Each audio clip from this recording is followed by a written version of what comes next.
800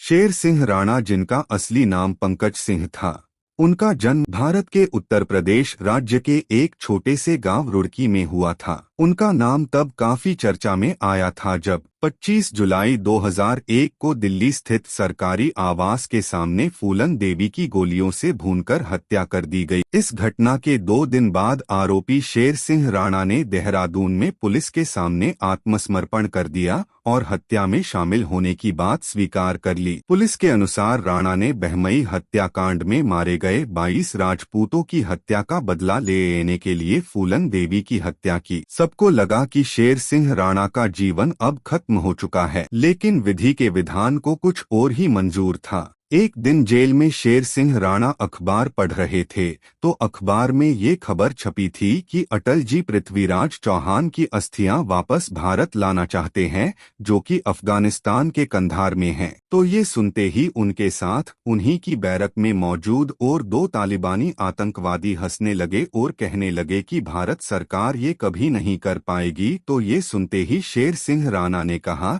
कि अगर सरकार नहीं करेगी तो वे खुद करेंगे। ये सुनते ही वे दोनों आतंकवादी और हंसने लगे और कहा कि हमारा इतना बड़ा संगठन हमें यहाँ से बाहर नहीं निकाल पाया तो तुम तो क्या ही कर लोगे। उसी दिन से शेर सिंह राणा ने जेल से कैसे भागकर कैसे अस्थियां वापस लाई जाए इसकी प्लानिंग में जुट गए। उनके जेलवास के दौरान अक्सर उनकी हरिद्वार हाईकोर्ट में पेशी होती रहती थी। इसी चीज का उन्होंने फायदा उठाया जेल से भागने के लिए। फिर एक दिन 17 फरवरी 2004 को जब उनकी पेशी होनी थी तो उन्होंने अपने साथियों के साथ मिलकर एक प्लान बनाया और उनके साथी नकली पुलिस वाले बनके आए और शेर सिंह राणा को वहां से भगा ले गए। जेल से भागने के बाद सबसे पहले वो मुरादाबाद पहुंचे। वहां उन्होंने एक नाई की दुकान पे शेविंग कराई और फिर चश्मा पहन के अपनी सूरत बदली। उसके बाद उन्होंने वहां की एक होटल में चेक इन किया। उसके बाद उन्होंने अपनी मां से इस बारे में बात की और कुछ पैसे की मदद मांगी तो उनके घर वालों ने संदीप नामक व्यक्ति के माध्यम से उन्हें 1 लाख रुपए भिजवा दिए। उसके तुरंत बाद वे रांची गए। वहां उन्होंने संजय गुप्ता के नाम से एक नकली पासपोर्ट बनाया और फिर वे कोलकाता से वीजा लेके बांग्लादेश गए। बांग्लादेश पहुंचने के बाद उन्होंने 16,500 का एक सैटेलाइट फोन खरीदा ताकि वो बिना ट्रैक हुए अपने रिश्तेदारों और दोस्तों से संपर्क में रह सके। बांग्लादेश में उनको आगे की प्लानिंग के कुछ वक्त चाहिए था, इसलिए उन्होंने वहां की मॉर्गन यूनिवर्सिटी में दाखिला लिया जिससे कि वे वहां कुछ वक्त तक रह सके। वहां रहते हुए उन्हें ये पता चला कि अफगानिस्तान जाने के लिए आपको सिर्फ 3 देश ही वीजा दे सकते हैं, भारत, पाकिस्तान और दुबई। तो वे फिर वापस मुंबई आए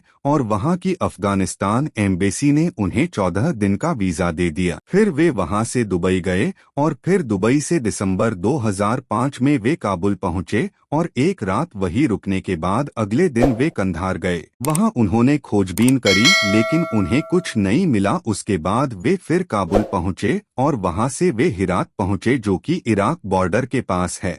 फिर वहां खोजबीन करने के 1.5 महीने के बाद उन्हें पता चला कि गजनी करके एक जगह है, वहां मोहम्मद गोरी की कब्र है। तो वहां पहुंचने के बाद जब वो उस जगह पे गए तो उन्होंने पाया कि मोहम्मद गोरी की कब्र के पास एक और कब्र है जहां पे जूते चप्पल रखे जाते हैं और वह कब्र पृथ्वीराज चौहान की थी। उन्होंने उस जगह की वीडियो भी बनाई। उसी रात वो वहां गए और खुदाई स्टार्ट की। रात के 10 बजे से लेकर 2 बजे तक खुदाई चली और आखिरकार उन्हें पृथ्वीराज चौहान की अस्थियां मिल गई। वे अस्थियां लेके वापस भारत आए। अस्थियों का एक हिस्सा उन्होंने गंगा नदी में विसर्जित किया और कुछ हिस्सा उन्होंने राजपूत संगठनों को सौंपा। बाद में उत्तर प्रदेश के महीनपुर जिले में पृथ्वीराज चौहान का स्मारक बनाया गया। ये सब हो जाने के बाद शेर सिंह राणा ने कोलकाता में आत्मसमर्पण किया। इस घटना के बारे में जब पूरे देश में ये बात फैल गई तो हर कोई उनकी प्रशंसा करने लगा